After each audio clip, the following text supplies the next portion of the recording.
Lorry மோதியதில் தாயும் 1 வயதேயான குழந்தையும் பரிதாபமாக உயிரிழந்துள்ளனர். சென்னை பாடி மேம்பால பகுதியில் ஒரு மணல் அள்ளி வரும் டிப்பர் லாரி மோதியதில் தாயும் 1 வயதேயான குழந்தையும் உயிரிழந்துள்ளனர்.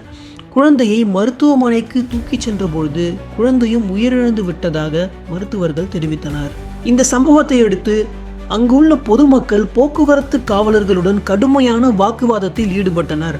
போக்குவரத்து காவலர்கள் இந்த விபத்தை முன்கூட்டியே அந்த லாரியை தடுத்து நிறுத்தி தவிர்த்திருக்க இயலும் எனவும் அவர்களுடைய பணியை சரியாக செய்யவில்லை என்றும் பொதுமக்கள் குற்றம் சாட்டினர். மேலும் அரசாங்கம் இதற்கான துரித நடவடிக்கைகளை மேற்கொண்டு விபத்து நடப்பதை தடுக்க வேண்டும் என்றும் பொதுமக்கள் கோரிக்கை விடுத்துள்ளனர்.